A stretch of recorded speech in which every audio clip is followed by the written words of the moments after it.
Hello, my name is Bobby Benton, aka Serendipitously Bobby, and welcome to Life Essentials, the Self-Healer's Journey podcast.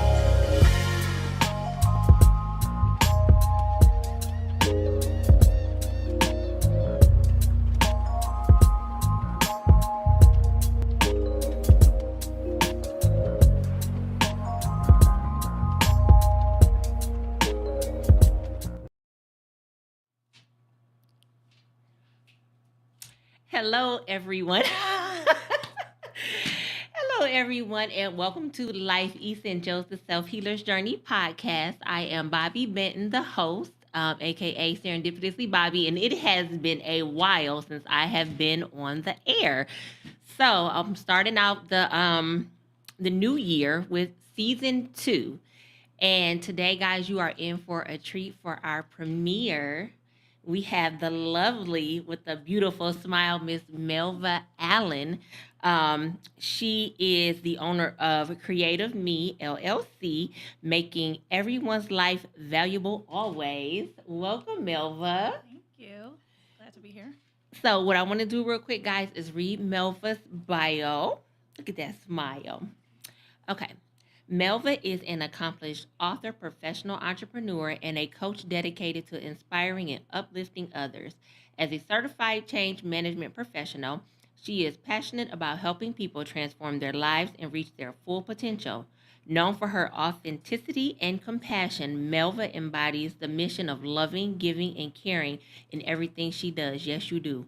A multifaceted leader, Melva runs a consulting business that offers career coaching, graphic design services, and mentoring. She leads Real Talk, Girl Talk, a young adult girls gathering group, creating safe spaces for growth and empowerment. Beyond her business, she serves as the board chair for a Christian nonprofit where she organizes impactful community faith-based programs. Deeply committed to her faith, Melva actively serves Christ through her local church and community, living out her calling to make a difference in the lives of others. You're doing the dang thing, Melva. You don't realize how much you're doing until you have to write a bio. Well, you know what? Your bio was wonderful. It wasn't 5 pages long. But it could be. That was the short one. Yes, no, I love your bio. Thank you. So, Melva, when I met you, like met you, not in passing, but met you, you shared that you wrote a book. We kind of shared our stories, and we had similar stories. And can you chime on over to the book? You can. So, Melva wrote the book, Don't Be a Doormat, Get Out with Your Integrity Intact. So, I have started reading her wonderful book, guys. It's a good read. But Melva, I want you to share with me and our audience just like where the journey began to even come up with don't be a doormat. So where did it start? Oh gosh. So Don't Be a Doormat is my testimony. So essentially, it's my advice of what I typically give out to my adult daughters or my friends of just what I've been through in relationships and my journey and how my spirituality helped me kind of navigate through that because I felt like I was stuck. But it really is a book that will help people identify like what's within ourselves that we're doing to attract toxic relationships. And this can either be friendship, like a platonic friendship, or even a romantic relationship where when you're noticing things that's not healthy for you or you're changing and it's not for the best. I talk about the things that I did and overcame in the self-exploration that I did, that to know that it's okay to walk out and get out of a situation because it's more important to just love yourself. And a lot of us get caught up and wrapped up in relationships and we feel that sense of like loyalty where like I can't leave or I've been in this relationship for so long.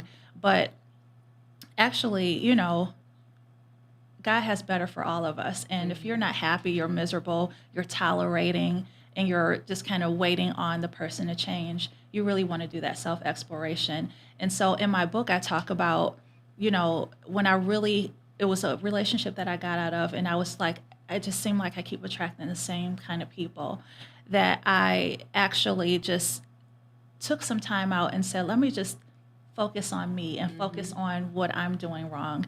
And it took me back to my childhood from seeing my mother in an abusive relationship with my father. And then I had a situation in high school where I had a boyfriend who attempted murder suicide. Oh. And even though we tend to be so desensitized to things, I walked away, I'm still here. That impacted all of my relationships moving forward. And I didn't realize it until I was like in my 30s, that the decisions that I made and the things I spoke over my life was a result of what happened to me in high school. So we can't always point the finger at the abuser, however egregious they are, but we also have to do that inner work and say, what am I doing that they want to talk to me, and what am I communicating? So that's it's my journey, and it's a spiritual journey. So if it's lots of scriptures and reference what the Bible says. But it's interesting with the title, Don't Be a Doormat. Just real quick, I was reading the Bible, and it was really after a breakup. And I was in Isaiah 51, and there's a scripture in there where it's telling a story, and the Lord warned someone, I'm going to deal with the person who tells you to lay down so they can walk over you. And I remember just having this epiphany reading it, and I wrote at the top of my Bible, don't be a doormat. And so the interesting thing was when I wasn't even trying to write a book, so let me just be clear with that. But because I'm an open book, I would share my story with anyone, and I'm always giving advice if I can feel like I can help. And friends of mine kept saying, you should write a book, you should write a book. And I was like, no, I don't have the time because I'm so busy. But I said, let me just pray about it.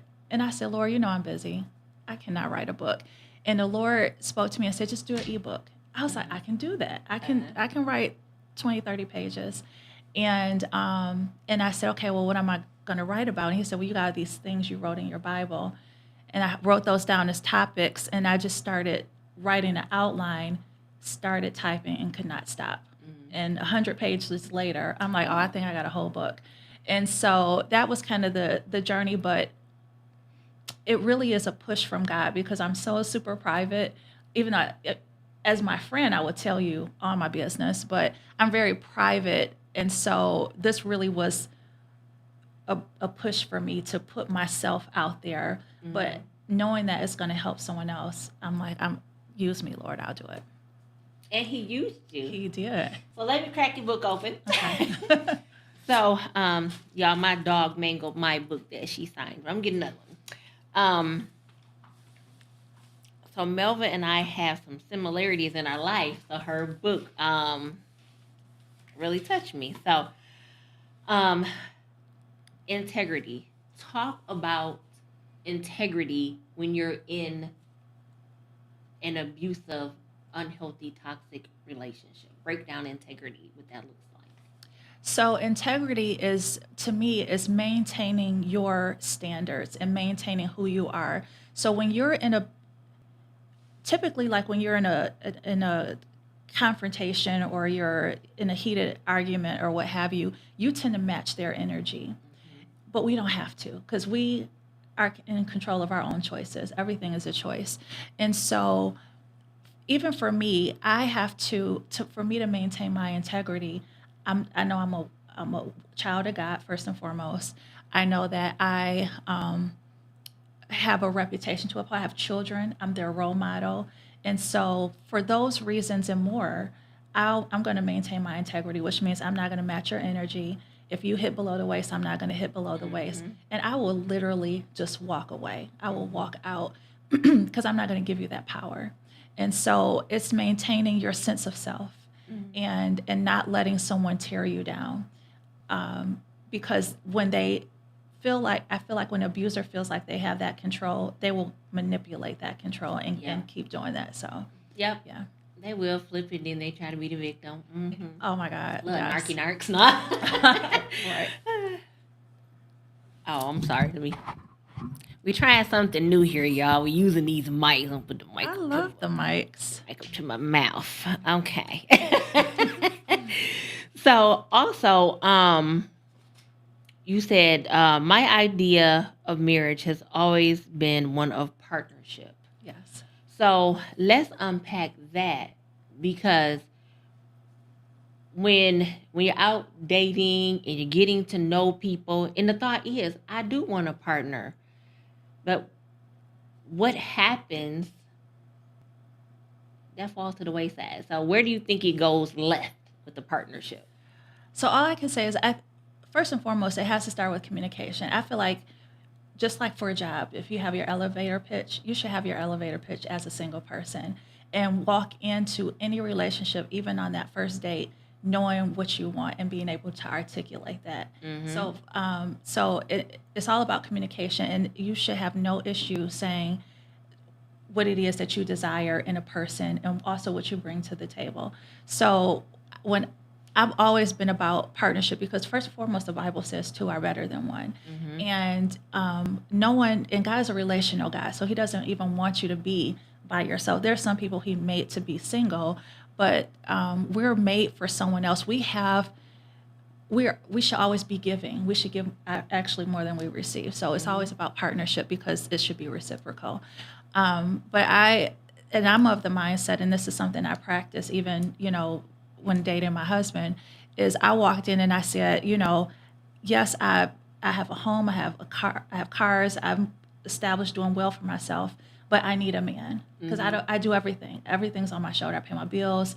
I'm responsible for everything. If I fail, we all fail. Mm-hmm. So I walk in saying, I want a partner. I want someone to help me.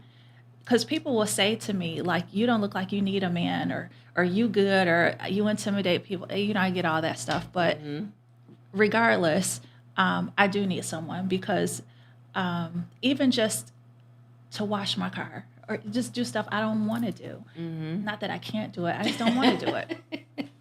And even if it's not modeled, because I grew up in a single parent household, and it used to bother me as a child that we struggled. And I was upset about that as a kid, because I'm like, you don't have to struggle. Get you a partner, so that we can do better for ourselves. And then she needed help, because she would come home. Because it's funny, for many years, dinner time for me was 8:00, whereas friends and family is like 5:00. And I'm like, oh, my mom got home at 6. She had to take a break, cook, and then we ate at 8. So that was normal for us.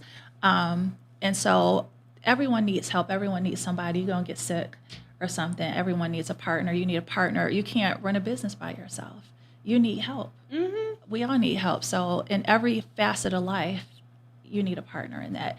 But you also have to show up as a partner. So, Yes. if you're pouring, who's pouring back into you? That part. Right. That part right there, because the partnerships, what is it called? What is the word? Unrequited love. Unrequited. I've never heard of that.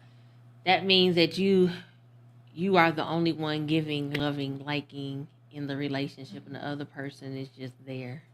Interesting. Yeah, unrequited love. I like that. Another time I just learned not too long ago was love bombing. Oh yeah. Oh my gosh.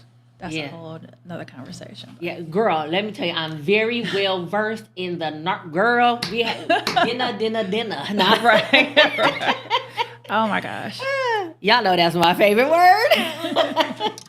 But hold on, let me find. So But I'm gonna ask you. So, what does partnership mean to you, though? partnership means reciprocity, showing up, being who I want my partner to be, and just kind of picking up the slack where I fall short. My partner pick it up. If my partner falls short, that's where I pick it up. It's like we're a team friendship, Right. not just partners, but we're also friends. Like, I believe in the foundation of friendship in a relationship for it to last. Right. So And it's really important, and I'm glad that you asked that, because even raising daughters in the world of social media, I remember them coming to me or sending me a video of a woman saying, like, if a man doesn't buy your outfit and take you out to an expensive restaurant and meet all these qualifiers, then they're not the one. oh Lord.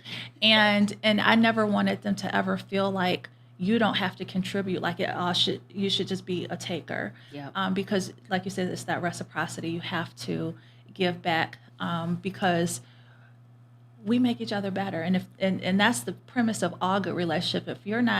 If there's no fruit, if you're not seeing an improvement in your life, that's like my litmus test. Like, Yeah. when I had a friend who was dating someone and he was like, "What do you think?" I never met the person. I said, "But they're not for you, because I don't see you happy.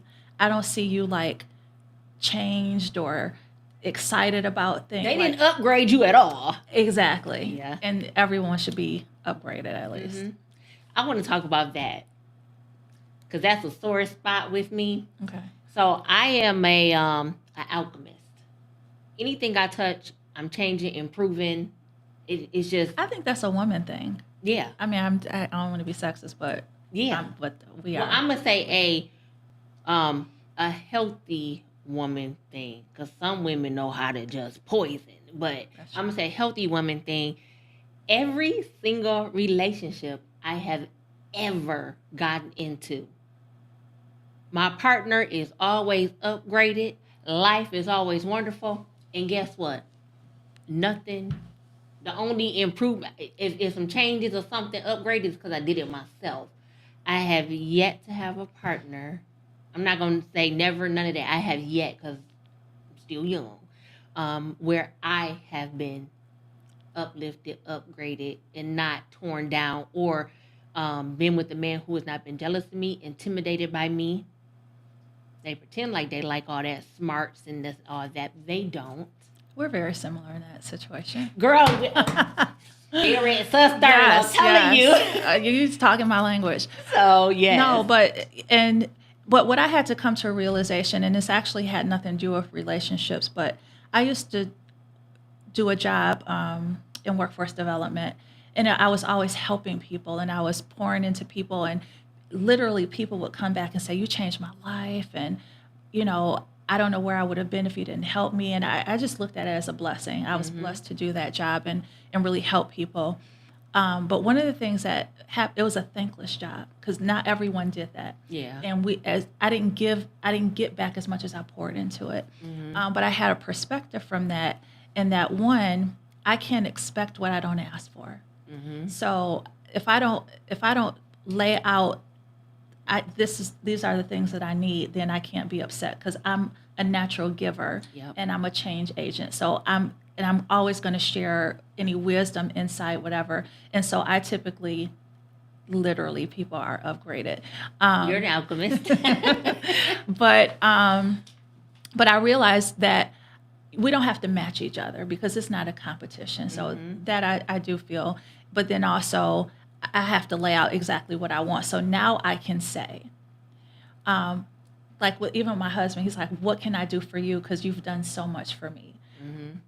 My requests are, one, I just want to be happy. Two, that I like the things that I'm weak at. Like, I know I could be a procrastinator, or I know that I should be working out, and I don't. Push me, motivate me. If you see something in me, like my last husband, he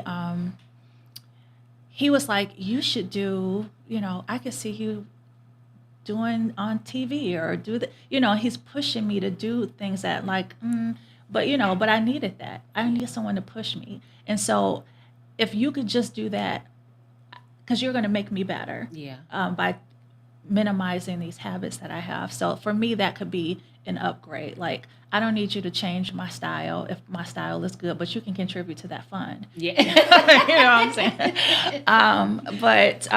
So I had to really put it in perspective, like, what does upgrade look like for me? So, yeah. Yeah. And I'm still trying to think of what that looks like for me, because I really I have not a clue what upgrading me is because I upgrade myself so much. It's like probably just being an encourager, like you said, to just encourage. And you're a creative. That's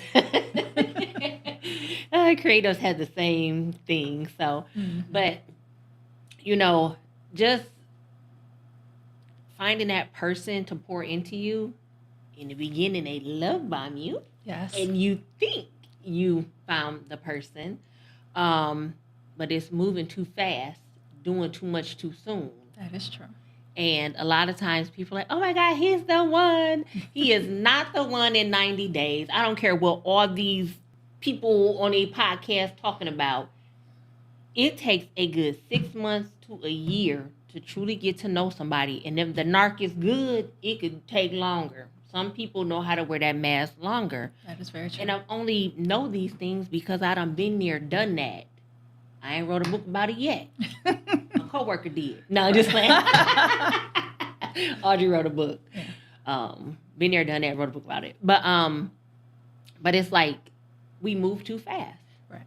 And I think that, and I write about that in my book, is about the red flags because they're always there. Yep. And even when you get in that situation, you look back like they was always there. Yep. And we really have to be honest with ourselves too. And we really need women to be more honest with other women, to say, not necessarily give you advice, but to remind you of, like, are there red flags? Think about what were your non-negotiables. Like, don't be like, girl, he not for you, because that really is not helpful. Yep. But when they can actually remind you of those things. And what I talk about, I identify 3 flags, because I think there's not just always red flags, but I put white flag and a yellow flag. Mm-hmm. So the white flag is when you find yourself, and it's interesting because I think that's along the lines of love bombing, but you, when you start to change, like,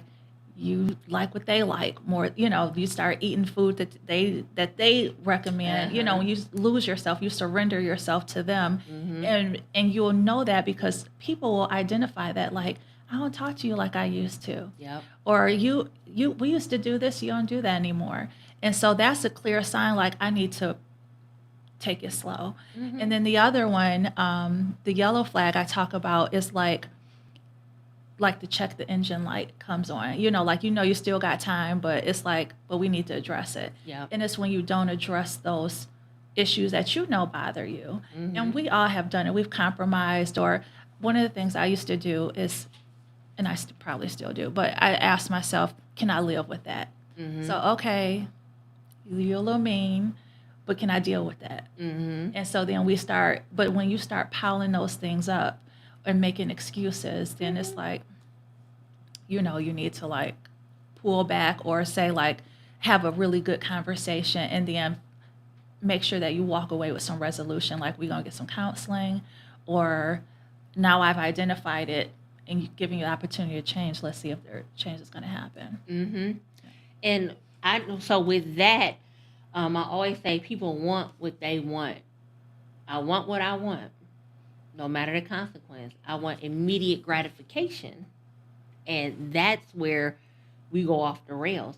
And then remember this, as women, from the beginning of time, we need a man. We need a man. We need a man. We aren't whole unless we got a man. You got to have a man. Mm-hmm. How about we got to have a healthy man? Exactly. And that's the thing. It's like so many people are like, oh my God, I'm 35 and I'm not married yet. Girl, you gonna be okay. You're not gonna die. Like, I used to tell my daughters, like, who gave you those boundaries? Because they're like, oh, I'm 25. But, like, who said this was the benchmark? Mm-hmm. And it is more important to, it's getting in a relationship and even getting married. It's a big decision. So you really, we put more research into looking for a car, Mm-hmm. or big purchases that we make. And we don't put half the effort into, when we are dating someone. Mm-hmm. And we have to apply those same standards across the board. Mm-hmm. But see, when you start digging because you want what you want, then you like, dang, he ain't the one. But, oh, he looks so good. Or, oh, he whatever. But the thing is, too, with that, is moving too fast, being intimate too fast. That is true. And I talk a lot about soul ties. They are real, very, very real. Oh, I talk about it in my book, and I got some prayers. So once I get to that part, Because I wasn't introduced to that. It was years ago, and I remember telling my girlfriend, like, it's this guy, and I can't stop thinking about him, and I don't want to be with him. And she was like, girl, that's a soul tie. I was like, what is that? Yep. And she schooled me on that, and I literally, and I had to think about, like, not only breaking that soul tie, but the people I had been with before, Yep. like, break all that stuff off of me. And even when you're done with relationships, just making sure you just break that off, because it really is living in you, and you find yourself craving and wanting to go back. Yep. And that really is a stronghold. It is. And don't let the person have the same, because their energy is still attached to you. Mm-hmm. And it's like somebody can be sitting. I know somebody who will purposely think about me just so I'll think about them, which is crazy. That is so real. It's a guy. Every time I thought about him, he called me, and I was like, and I literally was spooked, because I'm like, are you like have a bug in my house? And like, it was so weird. Like, this was before Alexa and all that stuff, but I was really spooked out about that. But I didn't know about That's the soul energetic ties. cord between the two of you Yes. that you have to sever. Yes. And sometimes it's stronger with some people than others, Mhm. especially the level of trauma bonding that's done between you. That's when it get real, heavy. And I tell people, I learned this trial and error. Don't be sitting caking on the phone all day when nobody knew. Go get you a life. Take some time apart, because that goes back to what you said. I'm starting to talk like them. Do everything is them. Mhm. It's like you done lost yourself, and then once you copulate, then it's really y'all enmeshed together, Right, and it makes it even harder to Yep. walk away. and you stuck. And I'm one of those people, because I know what I know about soul ties in the spiritual realm. Mhm. When I do get thoughts of people, I purposely push them down and go do something else so that I don't pick up that telephone, because it's like an addiction. It is. And that's why I don't mind sharing my book. And that's really the purpose of the book, is because testimonies saved my life. It's Mhm. when you hear it from a person who you can identify with, sometimes that look like you or can relate to you, you're like, now it makes sense. Because sometimes you can't receive it from like your parents or someone super close to you. But when you hear someone else's testimony and you connect, because you're like, I know exactly what you're talking about. That Mhm. typically helps as well. And that's why I didn't mind putting my business out there, because it was, I remember being, when I first got divorced, and I went out with a group of ladies from church, and someone was talking about like they had not had sex for 8 years. And I was like, oh my God, you poor thing. I was like, oh, that would never be me. But I was like, oh, I feel so bad for you. But but the conversations was like, basically, what I realized is that they weren't really talking about the struggle. And, it's like, oh, like it was nothing. But no one talks about like what your body go through and what you crave. And, it's not easy. So I love people who are real, who just keep it real, because that helps me. Like, it's hard. You And love me. No, I'm just playing. I'm joking. when people are just straight out, like, I do struggle, and it's, and I'm horny right now, like, thank you for saying that. Thank you for being honest, because, people just need the realness, and I don't think it's enough of that. So because of that, again, that's why I have my testimony in a book. And I like that you have your testimony in the book, and I like that you keep it real. And ain't nothing wrong with being celibate for 8 years. I'm 4 years in. I have my 4 years. Again, we on the same wavelength. Just had to break them ties, but And you really can,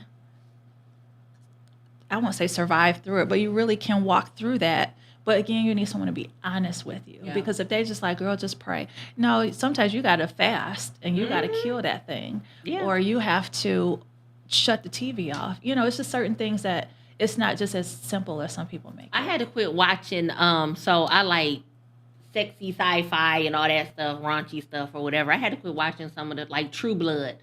I can't watch that because all they doing is screwing. So. So it's like certain things I just don't, And I did have to pray and ask God to just, take that and put that to sleep. And then when the right person come along, you can wake it up. Right. But I mean, I even And had it's to put my doable. toys away. They was my friends. But they had to go away too. Because I was like, Lord, if I'm going to do this, I want to do it both feet in and not. Because when you using toys, you still straddling the fence because you still keeping that awake in you. Right. Or the thought you're The thought, thinking yeah. about it. Yeah. Yeah, so I was like, I'll go in the box. Bye, Rose. No. Look, you ain't threw the box out. No. I ain't doing that box. No. Hold on, it was something else. Oh, the poor book. Yeah, she lucky she a puppy. Where was that at? Da-da-da-da. Oh, I want us to backtrack. The I swear it never would be me thing. Mm-hmm. So talk about that, and when it became you, what did you say to yourself? So I think the context that you're referring to is because I saw my father abuse my mother. Mm-hmm. And we escaped for the most part. I feel like we were like in a witness protection program, how that all went down. Mm-hmm. But because of that, even as a teenager, every guy that tried to talk to me, I was like, oh, you will never put your hands on me. And I was actually, I was a tough girl because I fought all the time when I was younger. You? Yeah. Mostly because my brother was gay in the 80s and there was not, so we couldn't get home unless we fought. So I fought all the time. But I was this tough tomboy. And, but that was my thing. Like, you're not going to put your hands on me and I'd fight you back, Mm-hmm. So that was like, you knew that to be me. I even had a girlfriend who had her boyfriend was beating her. Mm-hmm. And I said, not on my watch. Like, if we together, I'm going to fight for her. So I would get a bat, a chair, like, you just know, like, you don't mess with Melva. But what I wasn't, I was so busy looking out for the physical abuse. And my mom also raised us to say jealousy is evil. So anybody who's jealous, walk away. So that was embedded in our minds. But I was so caught up and focused on the physical that I was so oblivious to like mental abuse and emotional abuse. And so and it wasn't until one particular relationship where this guy was giving me the silent treatment. Mm-hmm. And we was on vacation and he gave me the silent treatment for 5 days. Wow. It's the weirdest thing ever. But it felt like abuse. Like, it felt like equivalent to you hitting me. Mm-hmm. And I was like, oh, wait a minute. And I didn't feel good. It upset me. And so I was so focused on one thing that I didn't realize it was all these other types of abuse. And again, like, just being introduced to the term love bombing, is so many manipulative tactics, gaslighting, those things that we just weren't even looking out for. Because if someone had told me, more recently about love bombing, I probably would have made some different choices. But I didn't know. So I wasn't even looking for that until it confronts you. Yeah. So, So, this what I'm gonna say. Mm-hmm. You said this earlier when we started out. Why do I keep attracting the same things over and over again? Mm-hmm. So, it comes to, what lesson am I not getting? What is that lesson? Like, Pain is how we change. It is. That's how we change. Mm-hmm. What lesson am I not getting? I had that because I was like you. I'm like, hold on. Why they flocking to me like every single one? Why they flocking to me like that? Then I had to realize I'm not getting a lesson. My last toxic relationship, I finally got the lesson. And that person knew I got the lesson too. Because I said, I got to let you go. And he said, I know. Wow. So that's when I knew my new journey began. So it's like, okay, Lord, what's the lesson? Show me clearly. Yeah. So, and accountability. Absolutely. And because you're like, hold on, us women, we got to take responsibility too. That's how you know you're healing, is when you can own your role in a dysfunction. Because a lot of people are like, oh my God, I'm the victim. But like you said, I seen the red flags when I wanted what I wanted. Right. Because he was so fat and he had the money. So, but it's like accountability, get the lesson, hold yourself accountable, regroup, do something different. You know. So a couple of things I actually talk about. One was, when I had the whole high school experience, because it actually was traumatic, but I was 16, 17. So it was just, everyone swept it under the rug. So I swept it under the rug too. Who is everyone? My family and friends. I mean, they knew he was crazy. Like, just to give you a little bit of, just back up a little bit. So I thought he was a wonderful boyfriend. I saw him every day, and I needed some space. I'm like, I feel, you're smothering me. And he would not give me space. So I felt like I had to break up with him. So he had a gun, and he would put the gun to his head, say, I'm going to kill myself. So then, of course, I don't want you to kill yourself. So I would stay. But I really needed the space. So my friends was like, we don't see you no more. He got to go everywhere with you, just everywhere he was there. So he kept on this. He drive me home. He putting the gun to his head, and so he did it so much. I finally was like, well, if you're gonna kill yourself, could you just do it at home? Like, don't ruin my life. I don't want to see your brain splattered. You said that? Yeah, because I was so tired. This had been months, and it's like we can't keep doing the same cycle. So I was like, well, I respect if you want to take your life, you don't value your life. Just don't do it in front of me. Mm-hmm. And he took me home one day, and he was like, you don't think I'm going to do it? And he slit his wrist. So I ran in the house, and my mom was like, well, I'm breaking y'all up. This is done. And so he, that was over. But we're attached, so he following me and stalking me and all this stuff. But Lord. I was babysitting next door, and he came and, because he never threatened me. It was always him. And in this particular instance, he tied me up and stuffed my mouth and was At like, 16? yeah. Jesus, he was crazy. Super. But he was obsessed. Oh. And so he was like, well, I'm going to kill you, and then I'm going to kill myself. And this little kid's running around. And, it was just by the grace of God. I mean, yes, at the time, I felt the Holy Spirit. And I said, just let me take my last breath outside. And he was like, okay, like a fool. He untied me, walked me outside, and I just took off running, screaming, and then all that went down. So, we filed a police report and whatever, and we just kind of went on about life. I went back to school, whatever. But what I said to myself, and this is what I talk about in the book, is the inner vows we make with ourselves. Mm-hmm. I was like, I never want a man to love me. Mm-hmm. He was trying to take my birth control and hide them. And I was like, I don't want nobody to marry me. I ain't having nobody's kids. Oh, these are the things I just spoke into the atmosphere. Not realizing that these could be self-fulfilling prophecies. Mm-hmm. So that was kind of one of the lessons that I learned was, why is these things keep happening? Because I spoke them, mm-hmm. and why our words have power. Mm-hmm. So that's one of the things that I had to learn in my self-exploration. The second thing was, it was another guy I dated, and I really couldn't stand him. He was like weird. I used to talk about him so bad behind his back. Like, I just was like, oh my God, he's stupid, and he this and he that. And then when it didn't work out, and I'm like, how come that didn't work out?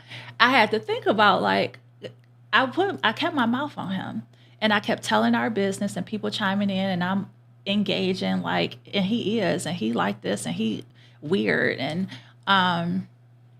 so those were some of the things that I could be accountable for that I did to myself. And then I had to think, why, why did I, where did I get my viewpoint of relationships? And that's really, again, how things were modeled growing up. And so it was like I knew that I always wanted a partner because my mother didn't have a partner. But I also just I don't know where I got these standards from, but I realized that, I wanted to be loved, and so maybe out of desperation, I made some of those decisions as well. So it was just like it's a combination of a lot of those things that I had to do some exploring within myself to say, why am I making these decisions? Why am I moving so fast? Why am I accepting this? Why, because my mother always, bless her heart, grew up saying, you're beautiful, you're beautiful, you're beautiful. And I wasn't, but, God bless her. She was just, But you are beautiful. But I wasn't always, so when a guy started telling me, I was like, I already know. So I wasn't like, oh, really? I wasn't falling for that. I'm like, thank you, because it wasn't foreign to me, but there were some things that were foreign to me that they were, spilling into me that I was like, okay, and so I could be the one that falls for game. You talk it right.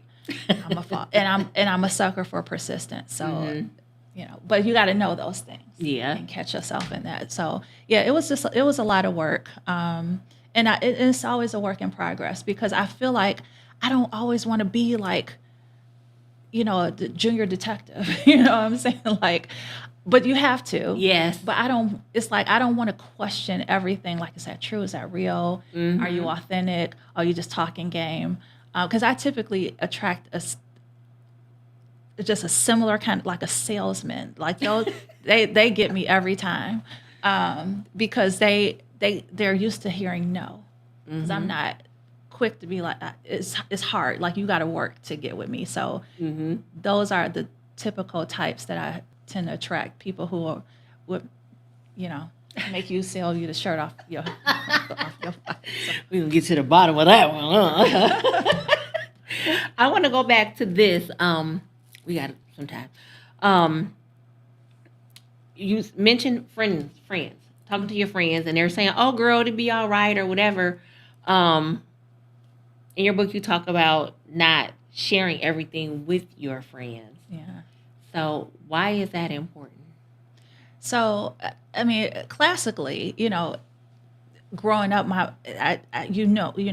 Your parents typically would tell you, you can be mad at a person, share with your family and friends, but you make up with the person, they still holding a grudge. So that's first and foremost why you shouldn't do it.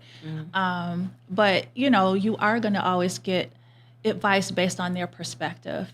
Just recently I was sharing with a friend some marital problems that I was having, and from her perspective, she survived abuse. So she like, well, I survived it. You could survive it.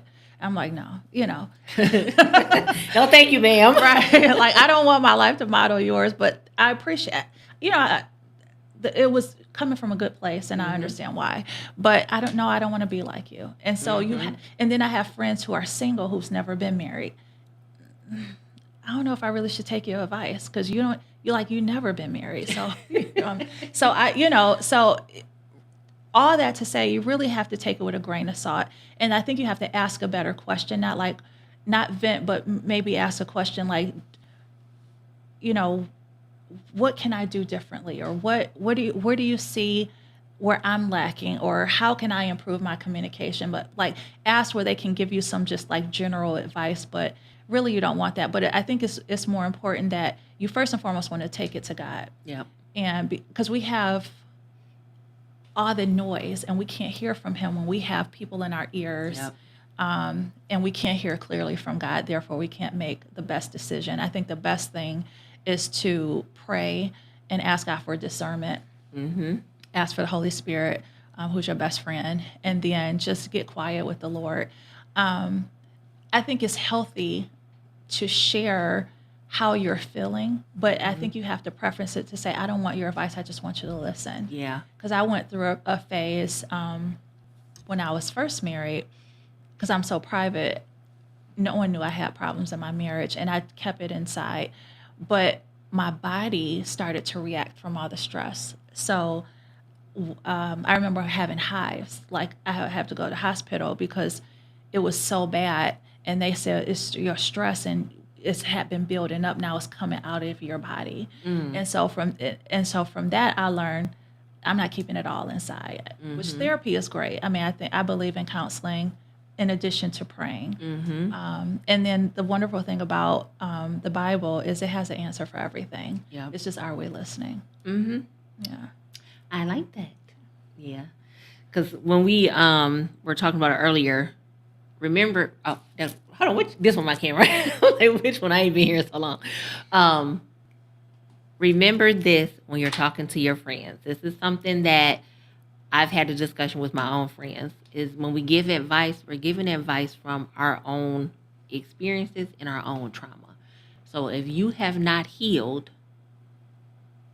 don't go spilling out advice, because sometimes you helping people make some poor choices because of your own trauma. But become self-aware about that. So that's all I got to say to you guys on that one. But, so we are almost out of time. Did anybody go in the chat?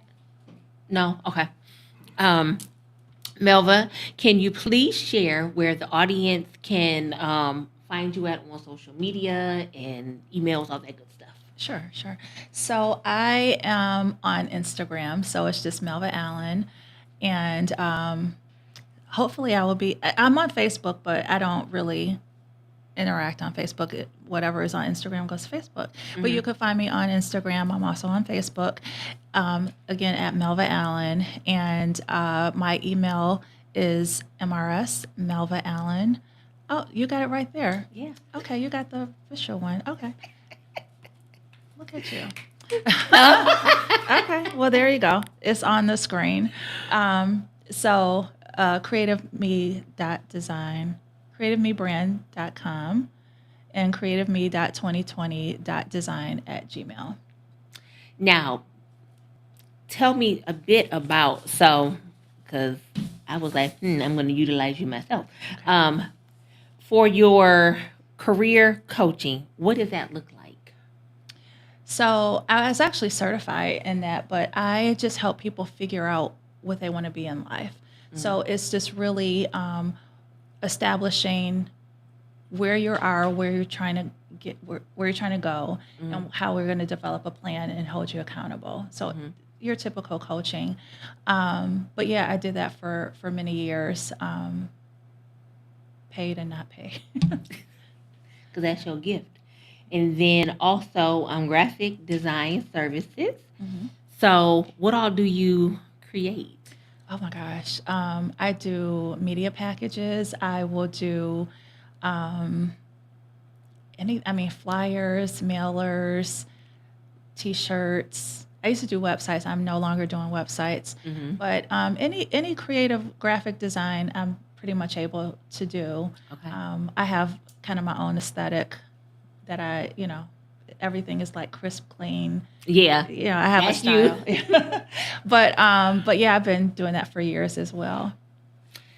And then tell me more about your girls groups. So I created some cards, Girl Talk, Real Talk, Girl Talk, and it's for young ladies to talk about things about Christ.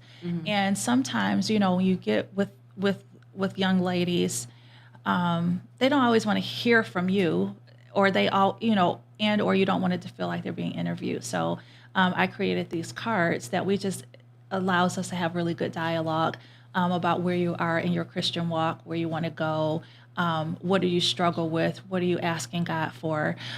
So that has been very well, and I hope it will continue to expand and take off.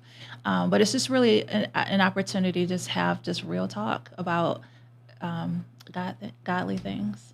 Oh, I like that. Yeah. I like that. I love giving that, and I feel like my purpose is the acronym of my name. It's making everyone's lives valuable always, and that's, I think, just what my purpose is. And so, however, I can help. And I used to mentor for years, particularly when my girls were younger. But I just think that we're blessed to be a blessing, and what we go through and what we have in us is not just for us. So, Yep. however I can give back, it's always, you always feel better when you give to Yeah. someone. So It brings you joy. it does. It does. Take you to the happy place. Yes. So, Melva, I just want to thank you. This was a wonderful. Where can they purchase can the book? Um, So the book is on Amazon. It's called "Don't Be a Doormat: Get Out with Your Integrity Intact." So you can search on Amazon for $13.99, or you could search Melva Allen in Amazon, and it will come right up for you. But please support the book. I've done some book tours, and I've done some speaking engagements, but particularly younger women love it, and they've come back and bought some for their friends. So it's really a good book. Again, if you are struggling, seeing a cycle or pattern in your relationship that you want to get out of, you wanted to hear a good perspective. I have prayers in the book, breaking the soul ties, scriptures that reference how God will comfort you, and also He will, vengeance is the Lord, so how He will deal with them. So you don't have to worry about like getting them back, being petty, being spiteful, because when you take your hands off of it, God will put His hands on it. So I share a lot of scriptures of what the Bible says, how God will deal with it, and how what God wants for you, and just I find comfort in knowing that I can relate to what the word says, and God hears me, and He already knows what I'm going through. Therefore, there's a solution. So please purchase the book, support it, and reach out to me if you have any questions. yes, thank you. Oh, and one more. Where can they get your cards at? Your girl talk. Oh, they're not available for sale. That's what I use. Oh, okay. I thought you was selling them jokers, girl. You better. Well, I might, but I'm gonna show you how. You sell them cards. So. All right. But I'm a fan of cards. I know you have some cards as well. Yeah, I'm about to announce that now. So Melva, we're gonna talk more because this was really good. I have fun with you. Well, thank you. So Thank same you here. for coming on the show. This was good. All right. I didn't give you any flyers or nothing, did I?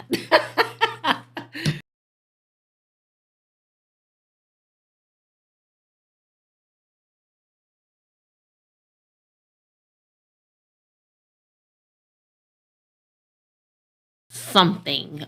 So I have made my own deck of relationship cards. I don't know if y'all can. These are made by hand.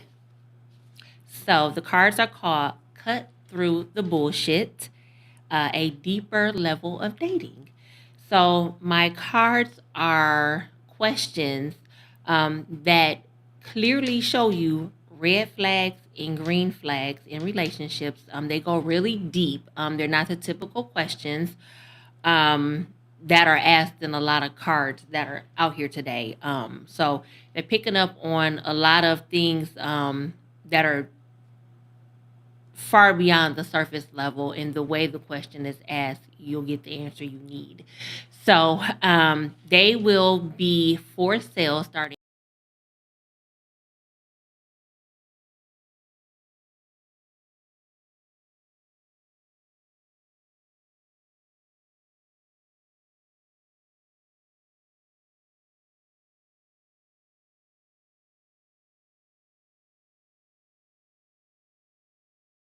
about my cards. So can I chime in on that? Yes. Because it's so close to Valentine's Day, so it's an excellent time to, Oh, yeah. if you go on a date to pull up. Like I literally used to keep cards in my purse, so when me and my husband go out, we literally at the restaurant got the cards on the table, going through the cards. So But I saw some of your cards, love the questions, and I think they really take you to having a deeper conversation to learn more about each other when you ask them to each other. So I support your cards. I'll even buy some from you. Okay. But yeah, I saw them and I think they're great, and so I would support everyone to get them because you're probably gonna go on a date or do something for Valentine's Day. So it's a great Valentine's Day activity. And I'm gonna read y'all one of the questions. Let me see. So how do you tend to feel in relationships? Do you thrive on consistency and stability, or do you sometimes find yourself getting restless and bored? So that question right there will let you know if the fella or the young lady is going to be done with you quickly. Because someone who tends to get bored easily, and a lot of times the love bomber moves so fast. That's a love bomber. So I'm working on a companion book to break down each question as well. Oh, so that's a great that'll idea. be coming too. And ladies and gentlemen, if you pull out your deck of cards and a person like, I don't want to answer them questions, I don't want to play, quit talking to them. Because what do you have to hide? So you want people to be transparent with you and vulnerable with you if you're dating and getting to know them. If a person can't do that, that's a major red flag. And don't waste your time. Time is our most precious commodity. And you can't get it back once it's gone. So, And communication is key. So, February 1st, these beauties will be for sale. And they're all handmade by me, and they feel wonderful. They're really good quality cards. So I'll be cranking these babies out, getting ready for February the 1st. So I just wanted to share that announcement. And next, I want to share our next show and who our guests will be, because I can't remember anything. Oh, who did I write down? Oh, it's on my other phone. It's on my phone. I didn't put it in here. Hold on. I'm terrible, y'all. Who is it? My This would make a side. great girls' night out thing too. That's true. Hey, Dominique. That's my friend Dominique. We worked at I want to order a pack. Hey, thank you. Okay. We worked at Alternatives for Girls together. And she has an organization called the Prom Project. So what she does is she has a annual prom every year. This year coming up will be her 5th year for survivors of human trafficking and domestic violence. Oh, that's amazing. So, when life be life, and sometimes you miss those, you just want to feel pretty. So she does the hair, the makeup, the dress, the everything, and it's so beautiful. I would love to donate to that organization. I'm her assistant, Okay. so I'll get you her information. Awesome. See, Dominique, I'm working. But yeah, so my side will be here. My side is a organization, a human service organization that helps underserved individuals, and they will be here to share about their programs and what they have to offer to help in the community. So be on the lookout for the advertisement for that, and we'll be here on Thursday, January 30th at 7 p.m. live on YouTube and Facebook. And we're about to sign out, guys. We got 1 minute. So, all right, Melva, you say bye there. I say bye here. And Bye. see you. Bye-bye.